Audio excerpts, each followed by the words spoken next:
Ladies and gentlemen, good day and welcome to the Indian Energy Exchange Q2 FY22 Investor Conference Call hosted by Axis Capital Limited.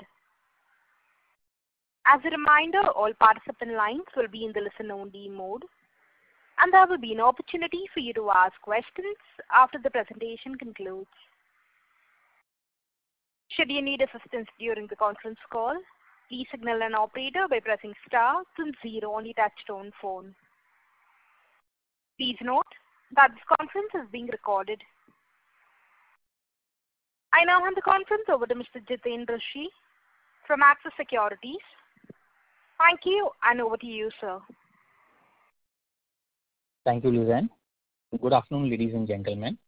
On behalf of Axis Capital, I am pleased to welcome you all for the Indian Energy Exchange Q2 FY22 earnings conference call.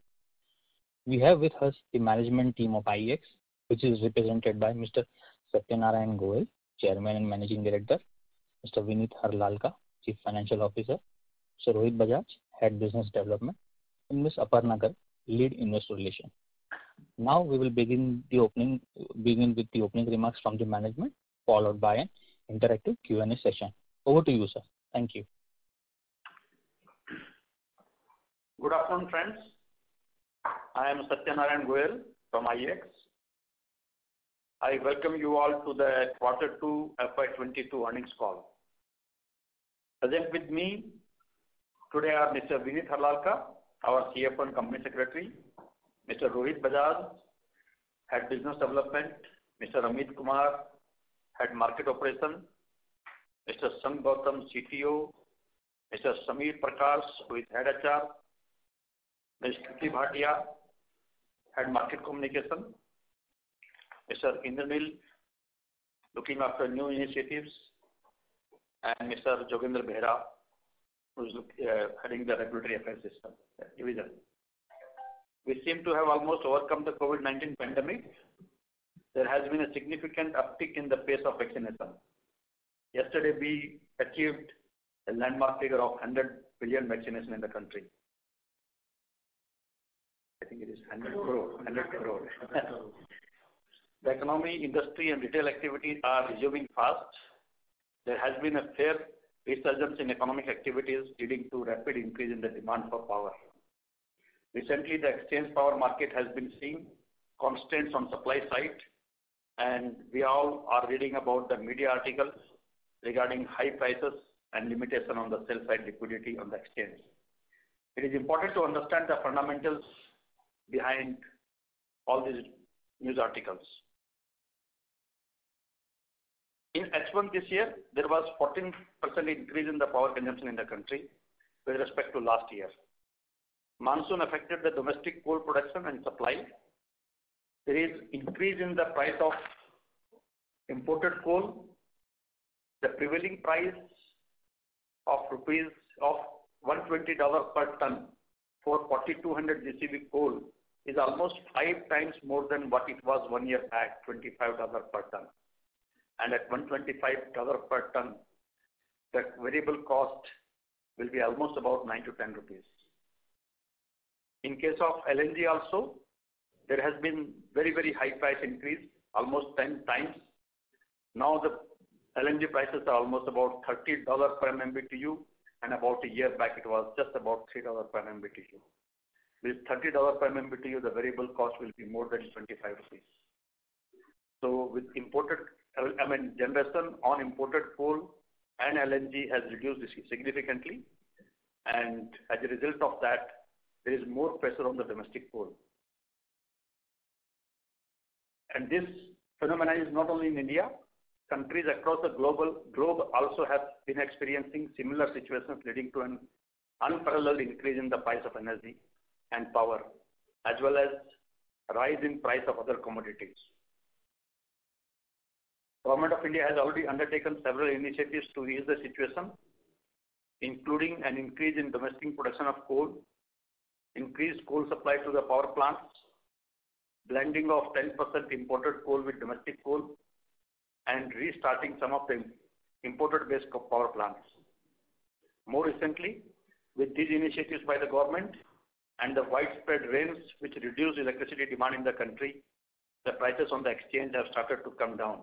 And today it is almost about 1/3 of what it was a week back. The exchange market continues to work uninterrupted, facilitating the distribution utilities and industries in addressing the increased power demand in the most flexible, competitive, transparent and efficient manner. I will now talk about recent developments at IEX. On 17th October 2021, IEX received CERC approval to commence the Green Day-Ahead contract as a part of the integrated Day-Ahead market. Under the integrated Day-Ahead market, the exchange will allow the market participants to submit bids together with conventional bids as we were doing in the DAM market. And thereafter, the clearance will take place in the sequential manner. Renewable energy bids will be cleared first in accordance with the must-run status of the renewable, followed by conventional segments. IEX will also allow its market participants an option to transfer the unselected bids from the renewable to the conventional segment. Furthering our customer-centric initiatives, we have launched value-added services VAS for the renewable energy generators. The renewable energy generators who are keen to avail the services such as generation forecasting, qualified coordinating agency services, and analytics solutions, etc., can reach out to the best-in-class service providers and paneled by the IEX at a very competitive price. We have already onboarded Climate Connect as our first empaneled service provider. We look forward to welcoming other service providers who are keen to associate with us in this journey. Let me now share with you an overall economic and industry update. After reaching a manufacturing PMI of 48.1 in June 2021, India's manufacturing activities expanded for the third straight month in September to 53.7, highlighting a strong expansion in overall business conditions.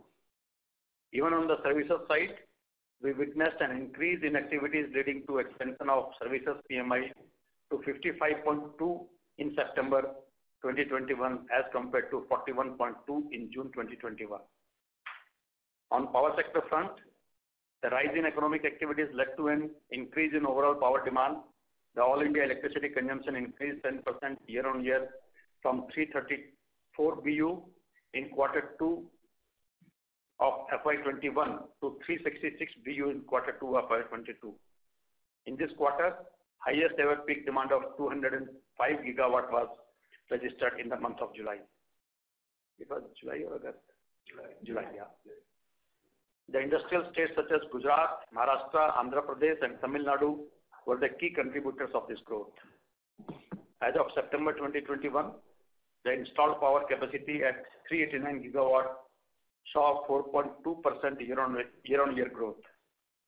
The renewable energy capacity reached 101.5 gigawatt from an earlier figure of 89.2 gigawatt in the fiscal year 2020, seeing about 13.8% year-on-year growth. The fast-paced growth in renewable capacity underlines the energy shift that has been underway and an increased impetus on building a decarbonized and sustainable energy economy. On the policy and regulatory front, the 10-year long pending jurisdictional conflict related to power market between CERC and SEBI has been finally resolved by the Honorable Supreme Court, paving way for introduction of the much awaited long duration contracts on power exchanges and derivatives, electricity derivatives on the commodity exchanges. CERC has issued draft deviation settlement mechanism, and under this, now the DSM charges are to be linked with on the block-wise price discovered on the exchange. This will further expand and deepen the real-time market. MBED is expected to go live through exchanges from 1st April 2022 with interstate generation capacity as per the press release issued by Ministry of Power.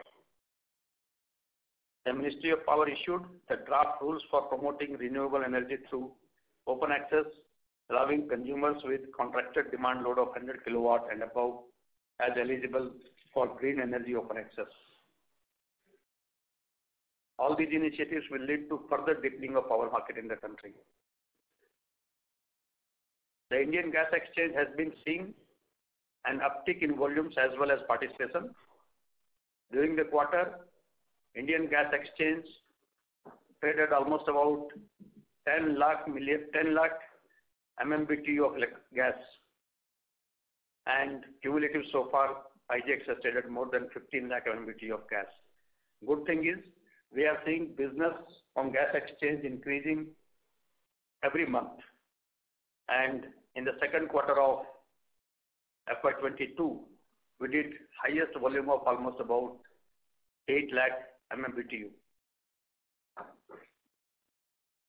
As part of our customer-centric initiatives, in the IGX, we launched the day-ahead contract also very recently. Ministry of Petroleum and Natural Gas, via its office memorandum dated 19th August 2021, has provided an additional mechanism to domestic gas producers who have been granted pricing and marketing freedom to trade on gas exchanges. Accordingly, the domestic gas producers may sell quantity of gas up to 500 MMCM or 10% of the annual production, whichever is higher, to the gas exchanges. And I'm sure this notification will provide availability of cheaper gas on the exchange platform and will further deepen this gas market on the IGX platform. On a standalone basis, revenue for the quarter increased by 52.6% from 79.4 crore in quarter 2 of FY21 to 121 crore in quarter 2 of FY22. Profit after tax grew by 67.3% on year-to-year basis with a margin of 64.5%. The Board of Directors have considered issuing 2 bonus shares for each equity share. During the quarter, electricity volumes on the exchange grew by 58% on year-to-year basis with 25.9 BU volume traded versus 16.5 BU in quarter 2 of FY21. During the first half of FY22, IEX traded a volume of 47.2 BU, which is almost about 6.7% of the total generation in the country, implying a robust growth of 50.6% on year-to-year basis. The growth in volume was driven by substantial increase in electricity consumption as well as preference by the distribution utilities to meet their short-term supply requirements in a competitive and flexible manner through the IEX. The real-time market continued to be one of the fastest growing market segments on the exchange, witnessing a growth of 125% on year-to-year basis. And during this quarter, 5.3 billion units of volume was traded in the RTM market. RTM contributed almost 20% of the overall volume which we traded on the exchange platform. The consistent growth of real-time market is an indication of growing reliance of the distribution utilities and industries to achieve power supply balancing in the real-time market in the most efficient manner. The green term-ahead market is also now almost 1 year old. We started this on 21st of August, and so far we have cumulatively achieved a volume of 3.5 BU in this market. And in the second quarter of FY22, the cumulative trade was 1.7 BU. This market has seen a considerable increase in the participant base, and more number of utilities and C&I consumers are participating in this market to meet their energy demand and also the RP obligation. We are gearing forward. We are gearing towards the launch of ESCert and integrated day-ahead market. And what I understand now that these 2 markets will start from 26th of October this month. Honorable Minister is going to launch the ESCert market today, and the GDAM market will be launched on Monday, and trading will start from 26th October. And we are also now gearing up for launching the long duration contract. We have already filed our petition with CERC.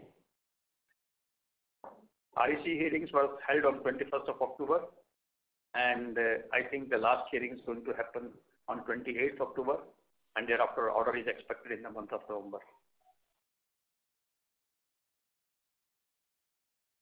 Later this year, we may also see introduction of exchange-based ancillary markets.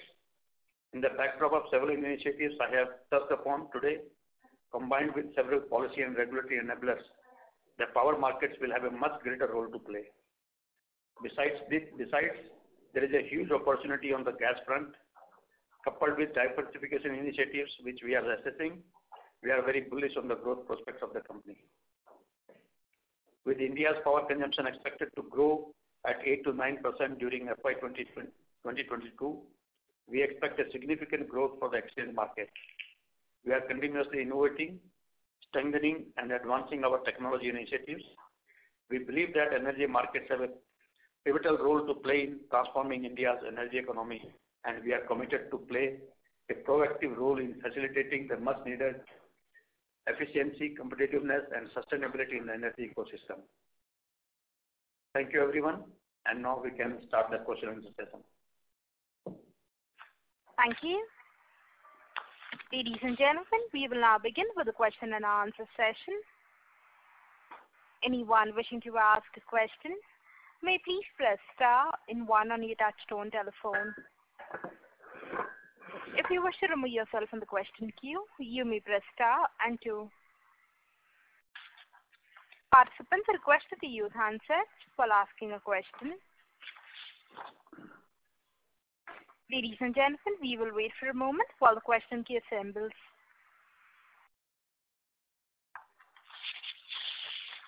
The first question is from the line of Mohit Kumar from DAM Capital. Please go ahead.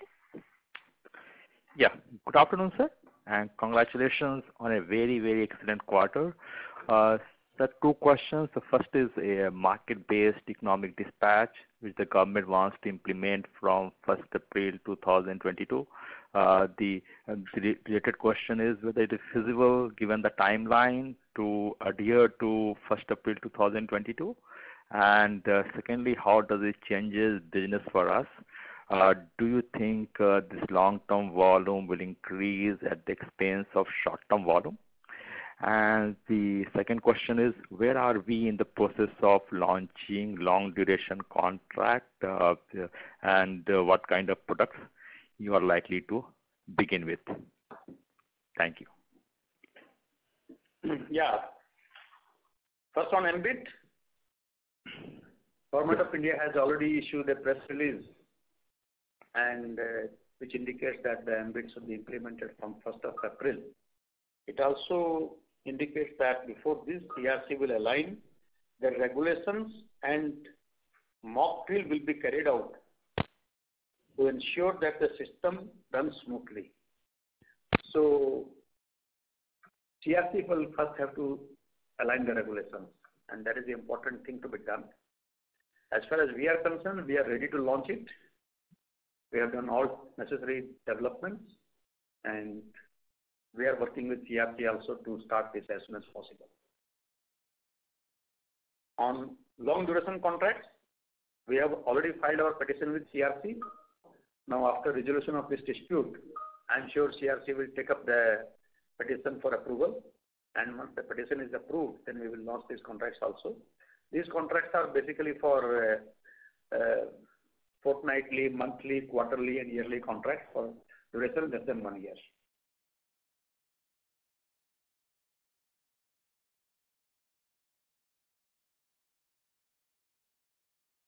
Thank you. Hope that clarifies your question.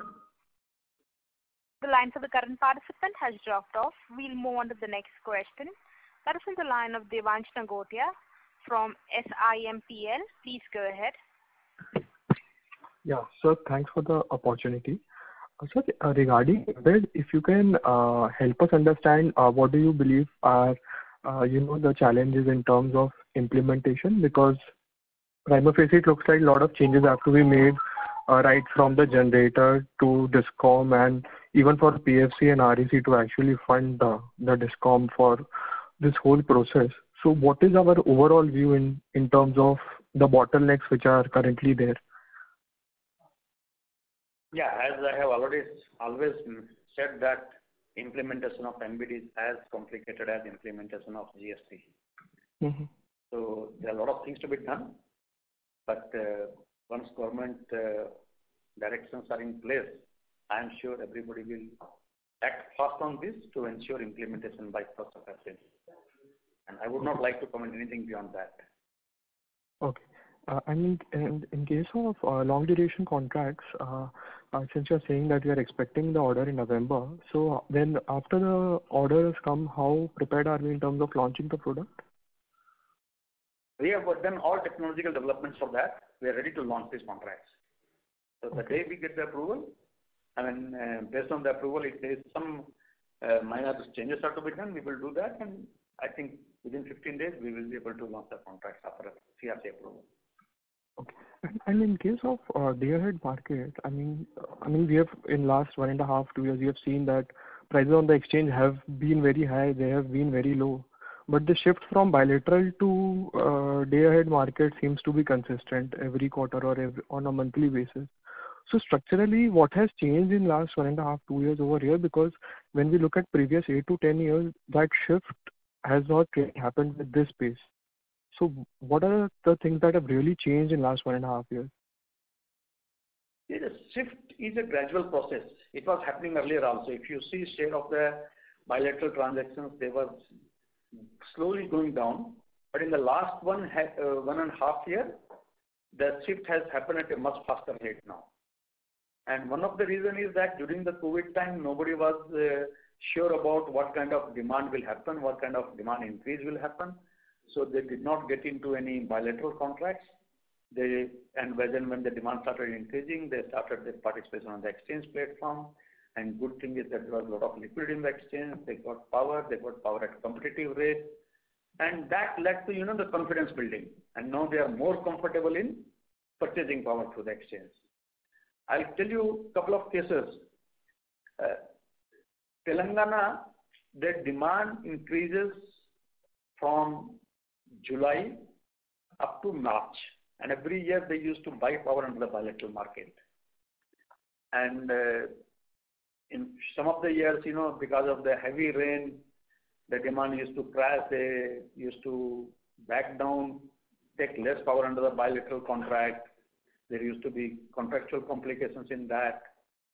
And last year, they did not buy anything under the bilateral market. They bought from the exchange platform. And that led to significant saving by them. And now they are comfortable. This year again, they are not getting into the bilateral contracts. So I think same is the case with many of the distribution companies. And that is why the shift is accelerated now. Okay. And in case of RTM... Sorry to interrupt, Mr. Nagotia. Yes. May we request that you return to the question queue? There are participants waiting for their turn. Thanks. Thank you. Ladies and gentlemen, in order to ensure that the management is able to address questions from all participants in this conference, we request you to limit your questions to 2 per participant only. The next question is from the line of Rahul Modi from ICICI Securities. Please go ahead. Thank you, sir, for the opportunity. Sir, can you explain how will be the the payment security mechanism for the long duration contracts? Whether it will be LCs or how will it be on a revolving basis? For the long duration contract also, we will accept LCs also, but then we will ensure that the payments are made before the delivery. We get the payment before the delivery of the power. On a daily basis? Yeah, on daily basis. Contract can be for a month or for a quarter, but the payment should happen on daily basis. Because if we ask payment in advance for the full month, it is going to be too large amount. So we will ensure payments on daily basis. And if in case there are missed out payments, then you have the power to regulate. Who has the authority to regulate? He has the authority to regulate. It's a part of the contract. Okay. And sir, who is the counterparty in this? Are we part of the counterparty? Yes. Exchange is always, in all cases, a counterparty to all the transactions. Okay. So if in case there is a situation where party A is buying 100 megawatts and party B, due to some issues, not able to sell that 100 and is selling 90, that 10, whose liability will it be?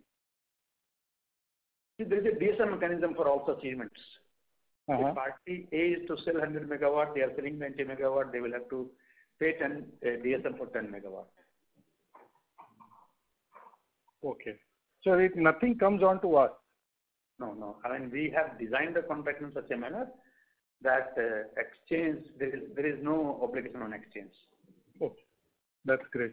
So secondly, sir, obviously with your experience in the power market, so what exactly in the last 2 months, what we've kind of seen was quite unprecedented in terms of, pricing going high.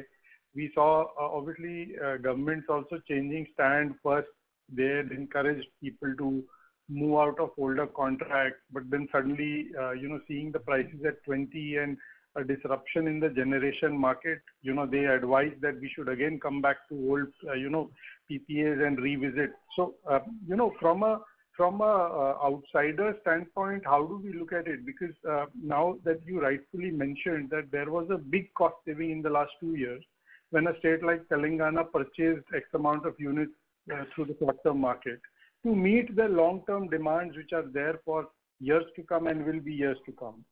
The suppliers are obviously limited in the system, and they know that if a particular demand is coming, then obviously there can be a big play in the market that can happen, okay, which may not reflect truly on the demand-supply dynamics, which happened in the last 2 months, where we saw prices going up to $20, where a lot of discoms also played into the market and selling power on the exchange at more than $15. How do we balance that, sir, as a system? Is my question to you. Let us not go to the knee-jerk reaction to this situation. This kind of price increase, this time it is quite high, mainly because of the very high increase in the imported coal price and very high increase in the LNG price. So as a result of that, almost about 15 to 20,000 megawatt of capacity is not available. So there is a lot of pressure on the domestic coal, and domestic coal ramp-up cannot happen, at a rate of 10-15%. And particularly during the monsoon season, we have open cast mines, and these mines are also get flooding, so coal production also gets affected. And this is not that this is happening for the first time. If you see 2018 also, in the month of October, there was price increase. So after monsoon, in the month of September, October, when the climatic weather is also hot and humid, agricultural load is there at peak, price increase happens. But then right from the month of November, you will see every year the price starts going down. And you will see now also the prices already prices are down. In the last 6-7 days, the price is hovering around 5 rupees, 6 rupees, around this number. And in November, I'm sure the prices will be down to less than 4 rupees again. So it does not mean that if the prices have increased for a month, then you will start getting into the long-term contracts. Sir, I take your point. My only question was that, what has happened is that a lot of capacities have become redundant in the system, because if you are not buying, capacities under contract, then you are not incentivized enough to run them. If you are not running them, then obviously there will be a supply crunch in the medium to long term. And if that is the case, then obviously the prices may sustainably be high than what we've seen today. I think the kind of demand increase which is happening in the country, all that capacities which is stranded today, I am sure that will be put to use. And market prices will give a signal for the new capacity addition. Sure, sir. Thank you very much. Thank you. The next question is from the line of Kunal Thanvi from Banyan Tree Advisors. Please go ahead. Hi, sir. Thanks for the opportunity and congratulations on a good set of numbers. So broadly, I had two things. First was again on the ambit. We understand, Ministry of Power has come out with one draft, and also they've come out with a deadline of 1st April of 2022 wanted to understand, in the draft they have talked about, possible, reduction in the charges that an exchange would charge to DISCOM and the generators, because, there is a comparison between the global markets, wherein the power exchanges globally have a very lower charge compared to what we charge in India. Wanted to understand, in the global markets, is that, there are some other charges apart from the transaction charges that they charge, which, if at all there is a price cut for us, we can also charge. That is question number one. Question number two was on the long duration, contracts. Like, of course, the expectation has been that the bilateral market, large part of bilateral market could come on, long duration contracts. Like, do we also feel that some part of, long-term power demand can also come on the LDC? And also, any color on our fee arrangement with MCX, if you can give. Fee arrangement with? Fee arrangement with MCX. MCX, okay. As far as MBED is concerned, I think charges, etc., what you are referring was there in the discussion paper. But then this is under the domain of CERC. They will have to decide about the detailed procedure and issues, if any, regarding the transaction charge. So, as and when CERC takes up this matter, we will see. We will discuss with them, and it will be as per the CERC order. Implementation of MBED, that also will be dependent on realigning of regulations by CERC. A lot of work is to be done in that area.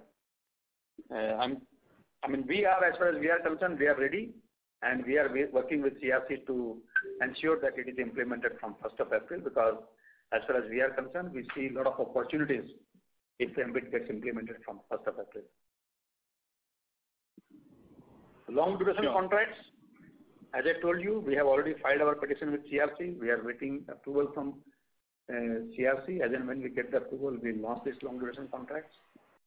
Initially, we are definitely looking for diverting bilateral transactions on the exchange platform. So that shift may happen gradually, but definitely it is going to happen. With MCX is going to launch derivatives, electricity derivatives, and for settlement of the derivatives, you need a reference price. And they intend to use our price. So for using our price, we have agreement with them. Sure. So that's what, can you throw some light on the fee arrangement that we would have with them? We already have agreement with them. They will be using our reference price, and we will be getting some revenue share out of the revenue which they get from electricity derivatives. Sure. And just one follow-up on, the price thing. So globally, have you seen, exchanges where they charge for other value-added services also apart from the transaction charges? And is there any scope that we can also, going ahead, 3, 4, 5 years down the line, charge for the value-added services that we intend to give to the participants? There is no standard system of charging fees and annual fees and membership fees for different exchanges. Everybody charges depending on the conditions prevailing in their country. So, and we also have started charging it based on the conditions which are prevailing in India. I don't think sure, got it. Make any international benchmark with respect to these things. They charge us. Sure, got it. Thanks. I'll get back in the queue. Thanks a lot for. Thank you. The next question is from the line of Swarna Maheshwari from Edelweiss. Please go ahead. Hello sir. Good afternoon. Congratulations for a very good set of numbers. Sir, just 2 questions. First, I just wanted to understand your thoughts over here. So first is it possible to implement MBED without price coupling, as it kind of defeats the purpose of single pricing in MBED versus you would have multiple prices on few exchanges? It is possible to implement MBED without price coupling, and that is what government release also says, that even in the discussion paper which was released by government, that also said that phase 1 of the MBED will be implemented without price coupling. All right. Today Okay. also, if you see, 99% of the transactions in collective market are happening on the exchange platform. So it is single price. What is the problem? In case of MBIT also the same phenomenon will take place.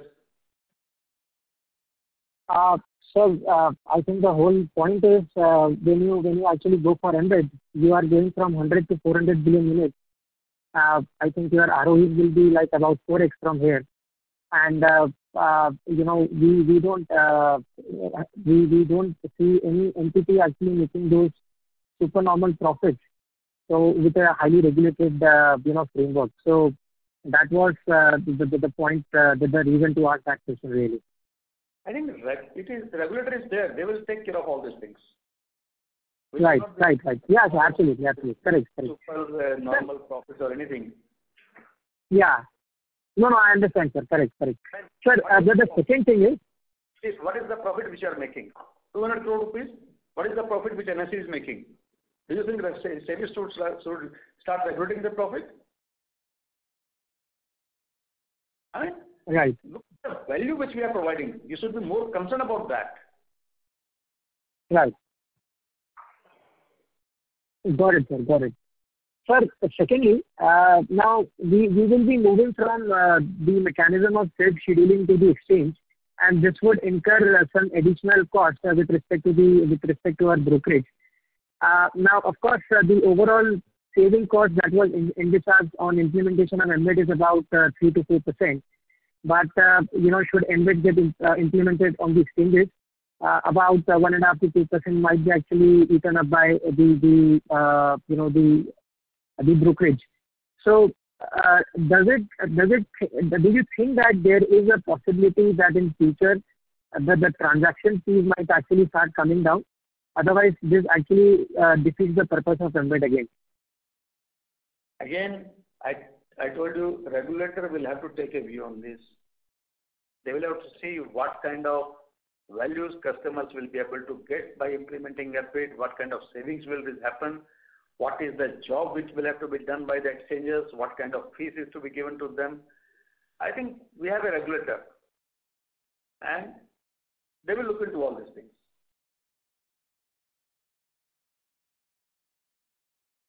Okay, sir. Got it. Thank you so much. Purpose of MBIT is not only 5% or 10% reduction in the cost. Purpose of MBIT is also to schedule the power in the most optimum manner, utilization of resources in the most efficient manner, and also going forward, integration of renewable with the conventional power in efficient manner. So, objective function is quite large. Let us not limit that to 5% cost saving. Sir, the discussion paper actually said that of course one of the objectives is to achieve those cost savings. But you did mention the other point, and I have well taken that, sir, that you need to schedule the power efficiently when you have renewable also coming into picture. So I will take your point, sir, over there. Correct. Right, sir. Got it. Thank you so much, and I'll get back in queue, sir. Thank you. Okay, thank you. Thank you. The next question is from the line of Hkin from JK Capital Management. Please go ahead. Hi. Am I audible? Yeah, please. Yeah, sure. So my question is on your one of the slides. I think it's slide number 32 or something. 32, I think. You're talking about the total capacity likely to phase out by March 2027, which is 41 gigawatts. That gives you additional 100 BU opportunity for the exchange. Right now, with 9,000 MU per month, your current volumes are around 100 BU per annum. So it is like this additional opportunity is doubling your market. But what is this market exactly? Are you referring to the investor presentation? Yeah, in your investor presentation, slide number 32, phasing out of plants. Total capacity likely to phase out by March 2027 is 41 gigawatts. Incremental 100 BU opportunity for the exchange. So your current volume is 100 BU per annum. And this you're saying is an additional 100 BU. So what is this exactly? See, today we have power plants having generating unit having capacities of 60 megawatt, 100 megawatt, 150, 200 megawatt. These units are inefficient units consuming more coal for generating 1 unit of electricity. And these units are also quite old. They are also not meeting the environmental standards in many of the cases. So Government of India has decided to phase out these old units. And the capacity is around 35 to 40 gigawatt. These, see, at 80% utilization level, these units should generate something about 300 billion units. But since these units are old, these units presently are generating about 100 to 150 billion units. So if these units are phased out, then there is an opportunity of, because they are today generating and supplying their power to distribution companies. If they are phased out, then that power will come to the market. That demand should come to the market. So that is the opportunity size. Out of this, how much we will be able to get on the exchange platform, that will not work out with time. Okay, understood. And one more question on the follow-up side. You have in slide number 33, you are talking about the second bullet where the government is going to deepen the power markets by increasing the spot market to 25% by the year 2023-24. This 25% spot market, what exactly is this? Because right now 87% is the PPE, and remaining 13% you have bilateral, then you have the exchange, and then you have the deviation settlement mechanism. So this 25% is the exchange, which is now like 6.5 to 7%, which is your market share? Or what are they trying to do? Is it like, because some of the numbers I want to understand from a bird's eye view, which one to add and how the long-term PPE is going down from 87% to what percentage? Something like that. This statement is from Draft National Electricity Policy, which was issued by the Government of India recently. This draft policy says that the share of the spot market should be increased to 25% by the year 23-24. They have not defined the spot market in that draft, but spot market invariably is that day-ahead market, the exchange transactions, the short duration exchange transactions, that is a spot market, and which is today 6-7%. So the intent of the government, what we see from this is to increase this 6-7% to 25% in the next 3-4 years. But even going by the short-term market, which is today 12%, increasing that to 25% in the next 3-4 years, that also is a big multiplier. No, yeah, exactly. That's what I'm asking. I mean, the short-term market is 12-13%, which going to 25% itself is a great deal.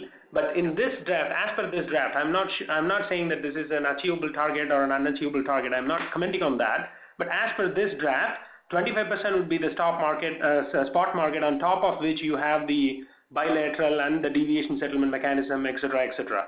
And bilateral also, you will benefit hugely because of the long duration contract. So net, if we assume the opportunity for the exchange down the line, like 3-4 years down the line, it is like nearly 30% if you add everything, if you add all the components, as per this proposal. That is what it should be. If you want to have high renewable capacity in the country, it is necessary that exchange transactions should increase. There should be deepening of market. Then only you will be able to address the variability in the renewable generation. If you look at countries, European countries, where you have high renewable generation capacities, exchange transactions are almost about 50% of the total generation. So in India, if you want to go with 450 gigawatt of renewable capacity in the country, I think we need to have market size of 30-40%. And I think this statement in the draft National Electricity Policy is also keeping that thing in view. Okay. So, got it. Okay, understood. Okay, thank you. Thanks. Yeah, thank you. Thank you. The next question is from the line of Aniket Mittal from SBI Mutual Fund. Please go ahead. Yes, thank you for the opportunity. So my first question is actually on on the derivatives market. I mean, like you rightly said, there's a very clear emphasis on increasing the spot market in the country. But with that, there also needs to be some sort of a mechanism in place to hedge the risk that the spot market brings in. And I think it's been about a year now since we've signed the licensing agreement with MCX. MCX also has gone and signed a technology agreement, I think, with EEX. So just to get an understanding, I mean, from a feasibility perspective, when do you think can we actually launch a derivatives market in India? Yeah, this electricity derivatives will be launched by the commodity exchanges. And what we understand that MCX has already signed contract approval with SEBI. But if you have seen that joint working group minutes based on which this litigation has been resolved, one of the recommendation is that there should be a joint working group consisting of representative of SEBI, CRC, Ministry of Power and Ministry of Economic Affairs. This joint working group should decide what kind of contracts should be allowed in the derivative market and what kind of long duration contracts should be allowed by CRC. So that, it should not have any adverse impact on the spot market of the country. So I think the joint working group meeting is expected shortly. After that, they will have to decide about that, and then thereafter SEBI will give the approval, and then MCX will be able to start these derivative contracts. So I will not be able to say anything about the timeline, but then this is the process, and this process has to happen. Sure. And just one question on how do you see, let's say, the short-term market panning out in the next 1 year or so? Because traditionally, like you said, we've been here 3 years back in 2018 as well. And at that point in time, that tended to spook off the DISCOMs a bit. So we had back then, some amount of pilot schemes coming up, and a lot of DISCOMs started rushing a bit to actually tie up, certain contracts, right? Because you can't keep on buying at more than 5 rupees, more than 6 rupees on a daily basis. So I think over the past 1 year, we've gained around 1.5% share from bilateral. Do you think some of that can actually then go towards the bilateral in the coming months? See, so far, only one pilot project has happened, and that too for 2,000 megawatt. Okay, and the demand is increasing every year at a rate of 7-8% now. If economy has to grow at a rate of 9 to 10%, our demand has to grow at a rate of 8%, 9%. If that has to happen, the demand is going to grow at a rate of 16,000 megawatts per year. So I don't think a pilot of 2,000 megawatts should be really a big concern for us. I mean, these kind of transactions will happen in the market. But there is still a lot of opportunity for the exchange. Okay. Maybe just, one last question, if I wanted a data point. So if I look at your second quarter volumes, would you tell me who are the top 3 buyers on the exchange for this quarter, and what is their cumulative contribution to your overall volumes? I can tell you, in fact, participation was there by most of the states, and the states where the demand has increased, like Gujarat, Maharashtra, Punjab, Haryana, Rajasthan, Tamil Nadu, Andhra Pradesh, all these states were active buyers on the exchange platform. All of them, depending on the demand, they were buying power. So, would it be possible to quantify that, as in who are the top 3 buyers and their contribution to overall volumes? No. But I can tell you one thing, that these states, 7-8 states which I told you, the demand increase, significant demand increase has taken place in these states, and they were large buyers on the exchange platform. Sure. Thank you. And that's it from me. Thank you. The next question is from the line of Apurva Bahadur from Investec. Please go ahead. Hi, sir. Thank you for the opportunity. Sir, wanted to understand, basically, I think you mentioned that you're seeing capacity addition should be planned in the system. given that almost 40 odd gigawatts will be retiring and we are, I think, roughly adding 30 odd gigawatts in terms of new coal capacity. So two questions here. Firstly, where do you see this capacity addition happening? So mostly in renewables or in thermal assets? And secondly, in case we are currently, since we are sort of reducing capacity on a net basis, do you see the long-term prices on exchanges going up sustainably? I understand what is already going on for construction and commissioning of about 40,000 megawatt capacity. 1332. Which is in the state sector and in the center sector. So whatever capacity will be retired, almost same kind of capacity is under construction and commissioning. So there is not going to be any shortfall in the installed capacity. Further, in addition to this, we are also working on the renewable capacity addition. So energy side, I don't see any challenge. This 20,000 megawatt of merchant capacity also available, where the utilization is extremely low. So we expect as the demand will grow, the utilization of this capacity will also grow. And this is open capacity. They are free to sell anywhere in the market. Yeah. Okay.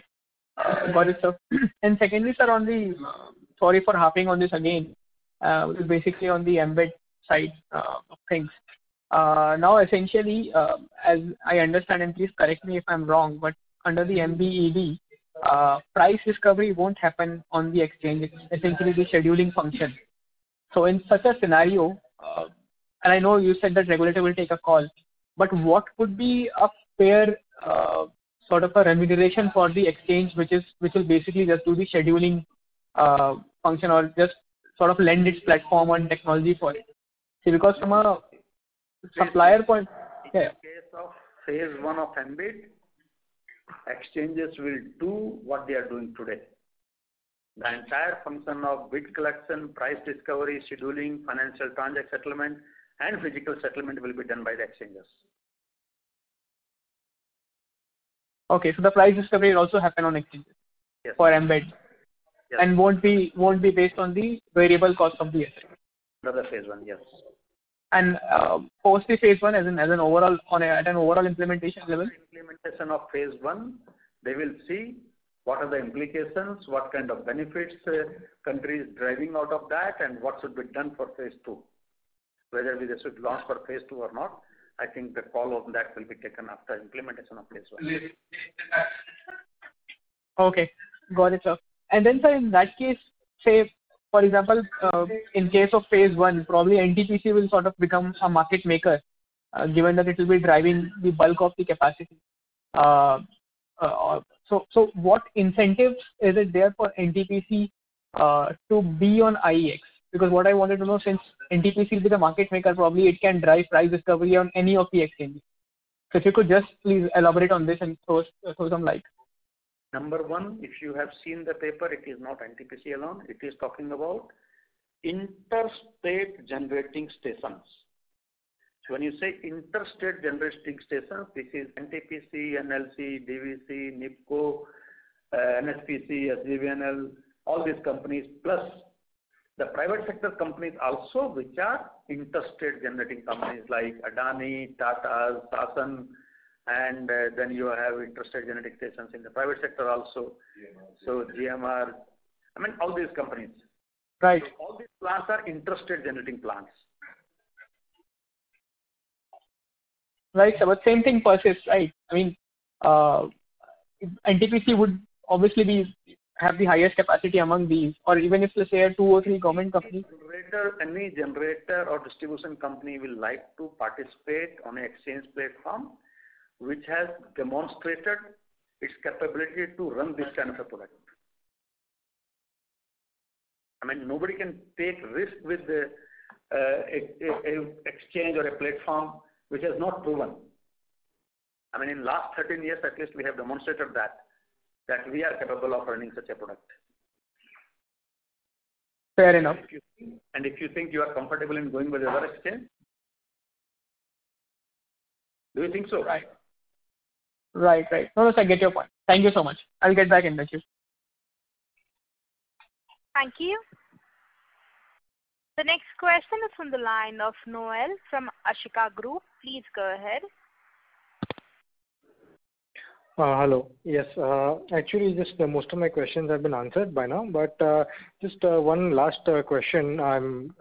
So this is regarding the very high volumes that we have seen in August and September, and so far we are also seeing higher volumes for the month of October. So would it be fair to assume that this higher volumes would persist as in terms of market share gains going forward as well?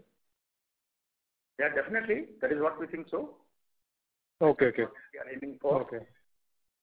But but there would be some portion of it that would be seasonal in nature because of the various power shortages that were there. So that would be, I think, a minor portion, or that would be like 50-50. I mean, what would be the best way of looking at it? If you look at our quarterly volumes, invariably quarter 2 is the highest volume, but then quarter 3 and 4 are also reasonably good volumes. Variously, it's not very significant. So month on month there is good variation, but every quarter you will find some very good months. And all in all, if you see on annual basis, within quarters variation is not very high. Okay. Yeah, that answers my question. Thank you very much. Thank you. Yeah. Thank you. The next question is from the line of Aman Madresha from Augmenta Research Private Limited. Please go ahead. Yes, sir. So I had one question. Like currently, if you look at your balance sheet, we have around 1,000 crores of cash in investment. So what are we planning to do with this? Are we planning to invest in some other revenues, or are we looking to increase the dividend payout? Like, what is the stance on the cash balance on books? I'll request my colleague, Mr. Vineet Rewalkar, to respond to this question. Yeah, thank you. We look at the company has a surplus of the cash flow, but it is mainly because of the trading float and margin, and which is a kind of a liability, is more of a cash surplus. But if you look at the shareholders fund, it will be tune of around 450 crores only. So we are exploring a lot of the diversification opportunity, and company has been paying a good amount of dividend in the past also. And considering that, the company will continue to reward the shareholders with a good dividend also, and company will retain the requisite amount of the cash as required for diversification and looking for the other growth opportunities. Okay. And sir, I also wanted to understand with MCX derivatives coming into picture, so will there be any effect on the volumes on IEX, or it will be just that MCX would be taking reference prices from IEX? So can you repeat the question, please? I was asking, with MCX entering into derivatives contracts for electricity, so can we expect the volumes on IEX to deteriorate, because as we have seen, derivatives often becomes a larger market in each and every segment. So can we expect the volumes to deteriorate, or the volumes would remain same only, or would increase? Volumes will rather increase, because the derivative contracts are financially settled contracts. And if any delivery has to happen under those contracts, as per the contract, that delivery will happen on the IEX platform. That is number one. Number two, when there are derivatives, there are few market participants who are not participating on the exchange platform because of the price volatility. Now, those participants will have the option of hedging their position in the derivative market and taking delivery in the spot market. So invariably, what we have seen, when you have derivative market, the deepening of the spot market happens. The volume in the spot market increases. And that is why government was also concerned about introducing these derivatives in the market, and government took the initiative of resolving this jurisdictional issue. So in this derivatives market, the contracts will be settled, right? There will be delivery of electricity. They would not be just financially settled. So that delivery will happen on the IEX platform. Okay. Yeah. And sir, I want... MCX cannot do delivery of power, because delivery of power is regulated by CERC. It has to be done as per the CERC regulations. Okay. So as per the contract, any delivery resulting out of the derivative contracts will happen on the IEX platform. Okay. So, like with the derivatives, can we expect more price fluctuation because given that there would be derivatives, so there would be price fluctuations on the platform, like massive volatility or price fluctuations? Not clear about your question. So I was asking, with derivatives in picture going forward, can we expect price the price volatility in the DAM or TAM markets to increase? No. Price volatility, in fact, when you have derivatives, there is more stability in the price. Okay. Yeah. And sir, I just wanted to understand more on the IGX front. Like, when can we expect IGX to materially start contributing to the revenues or profitability? Yeah, as I told you, IEX is doing volume increase. Every month the traded volume is increasing. But because of the high price of gas in the international market, unfortunately the import of gas has reduced, so availability of gas in the market has reduced. So that has impacted our projections. We were expecting in the fourth quarter of this year we should achieve break-even, but maybe it might get shifted by 1 or 2 quarters. Okay. And sir, can you just give me some data point, like what is the transaction charge on the IGX? IGX transaction charges are 4 rupees per MMBTU on each side. Okay, that is helpful. Thank you. Thank you. Thank you.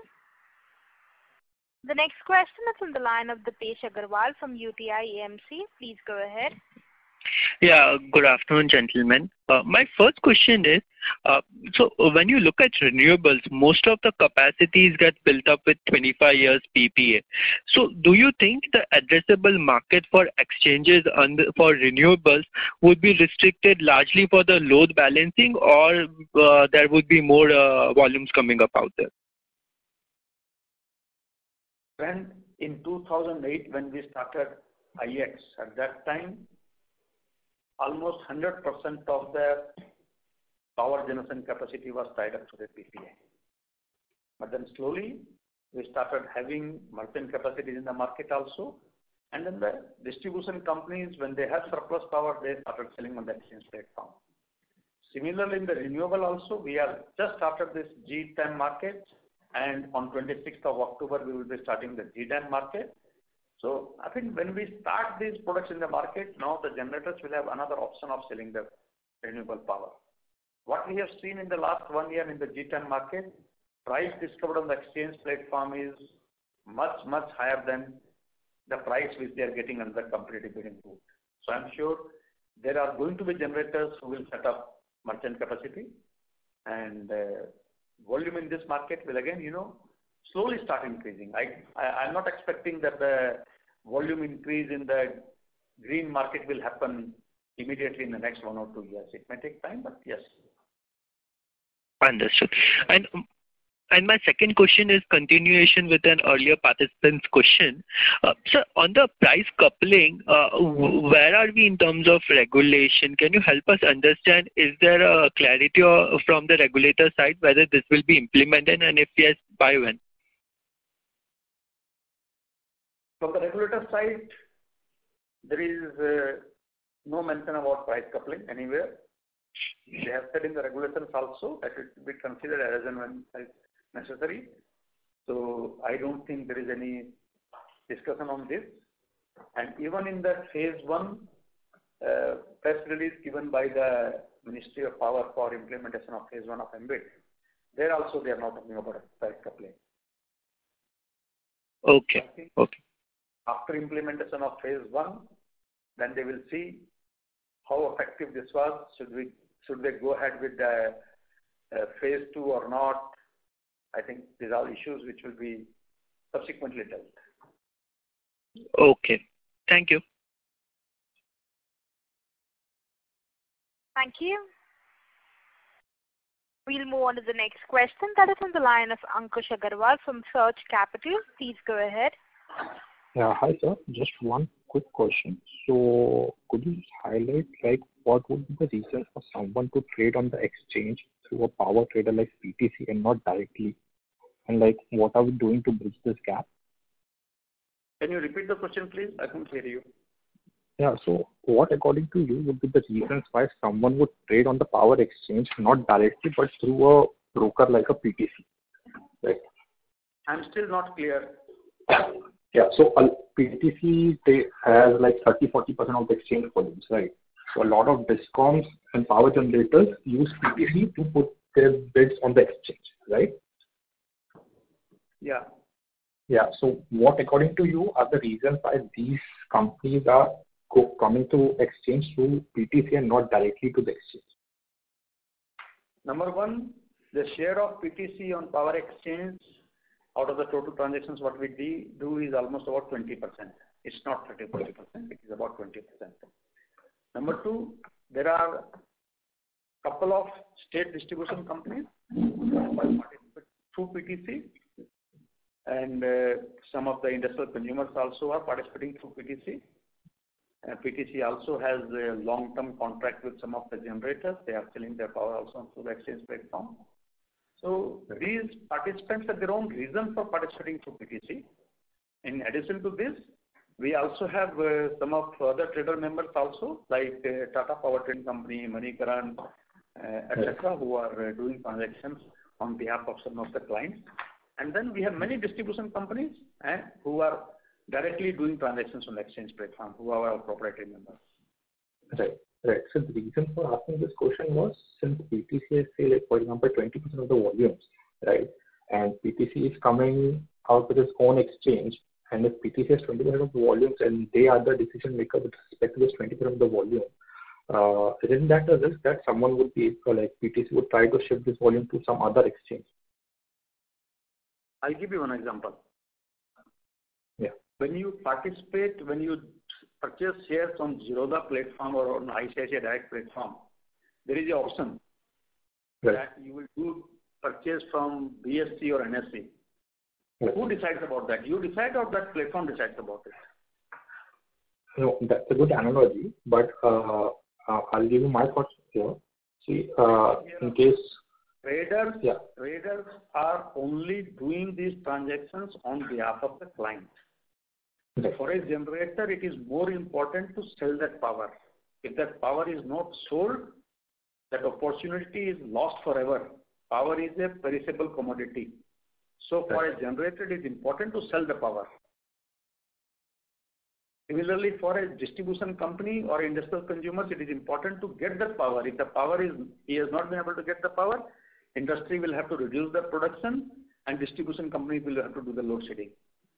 So these parties will like to do that trade on an exchange platform where they have the comfort that yes, they will be able to sell or purchase the power. So I think it is they who decide about it. Okay, so it is purchase share on a particular exchange based on the liquidity on that exchange. Right. It's a common phenomenon. Right. Right. So what you're saying is the discoms and the consumers, like the discoms and power producers, decide which exchange to place the order on, and it's not PTC who decides it. Yeah. Definitely. Right. Got it. And so, secondly, okay, that was all. Thank you. Thank you. Thank you. We'll move on to the next question. That is on the line of Jiten Rishi from Axis Capital. Please go ahead. Yeah, thank you for taking my question. So I've got few bookkeeping questions. So first question is on what was the share of open access volume in the quarter? This is about 15 to about 20, less than 20%. Sorry, 20%. Okay. And sir, and two more questions on the other expenses. So we have seen a sequential decline in other expenses, and also on the employee costs, which went up sequentially. So what was the reason for decreasing the other expense and increasing employees, and what can be the run rate going forward? Cost optimization during COVID time. That is one reason. As far as the cost reduction is concerned, I am telling Mr. Vineet Harlalka to respond in detail about it.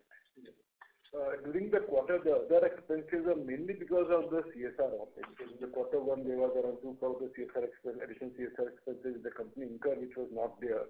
Otherwise, all the other costs are more or less same. So that was the only major significant difference in the Q1 and Q2. And if you compare to the September quarter of the previous year, yes, because of the COVID, a lot of restrictions were there and all the work from home. So that was the one factor, so very limited expenses were there. And on the manpower cost, the increase was mainly because if you can recall during the Q1 con call also we clarified. So there was some reversals of the variable proportions amount was there during that quarter. So some provision adjustments were there. So that was one-time impact was visible on that number. But if you look at the overall number, we are in this line only. These are the numbers which are going to continue. Right. Okay, sir. Thanks a lot, sir. Thank you. Thank you. Thank you. We'll move on to the next question. That is from the line of Gokul Maheshwari from Auriga Capital. Please go ahead. Yeah, thank you for the opportunity. Sir, in your opening comments, you had mentioned about some changes in the DSM regulations in terms of price benchmarking. Can you help us in terms of understanding in detail how this regulation will help the RTM gain share from DSM over time? Thank you. Yeah. See, present DSM mechanism is that there is an average price of the day which is taken, and that average price of the day is linked with the frequency. And since frequency is almost constant, hovering between 49.95 to 50.05, so the DSM price is also very close to the average clearing price of the day. But average clearing price is the average price of the day. During evening hours, the price is higher. During morning hours, the price is higher. During the daytime, the price is lower. So what we have seen during the morning evening आपण ज्या व्यक्तीसोबत बोलत आहात त्या व्यक्तीने आपला call. Hello. Yeah, sorry. Yes, sir. Please go ahead. Yeah. So what we have seen that when the demand is more, the market clearing price is high, DSM price is lower, and there is a tendency to overdraw. That is why now CERC is linking the DSM price to the block-wise price discovered on the exchange platform. So in the evening hours, when the price discovered from 7 o'clock to 7:15 block, if the price is 8 rupees, then the DSM price also is going to be more than 8 rupees. There is going to be a multiplier on this price. So in the draft, they have indicated 110% of the discovered price, but many of the participants have commented that this price should be higher than this because then only it will act as a deterrent. So that is how the DSM price is going to be linked with each block, and it is going to be higher than the market clearing price, forcing distribution companies to plan and purchase in the RTM market. Great. And is this round the corner in the sense this implementation is going to happen soon? Pardon? Is this implementation expected to happen soon, this change in regulation? Yeah, this is a draft discussion they have issued. They have invited comments. I think comments are also submitted by all the parties. That date is over. So CERC may take up this issue in the month of November, and then thereafter, thereafter the order should come. Hopefully by end of this year or in the month of January, this should get implemented. Great, sir. Thank you so much. Thank you. Ladies and gentlemen, that is the last question. I now hand the conference over to Mr. Jitendra Shi for his closing comments. Yeah, thank you everyone for participating in the call. We thank the management for giving us this opportunity. I would now hand over to the management for their closing remarks. Thank you. Thank you very much for participating in this earnings call. I must say that energy markets have a key role to play in building India as a sustainable energy economy. With the opportunities that lie ahead of us, we are very excited about the prospects of the company. And we had great interaction today, and I look forward to similar interaction in the next quarter also. Thank you. Thank you. Ladies and gentlemen, on behalf of Axis Capital Limited, that concludes this conference call. We thank you for joining us, and you may now disconnect your lines. Thank you.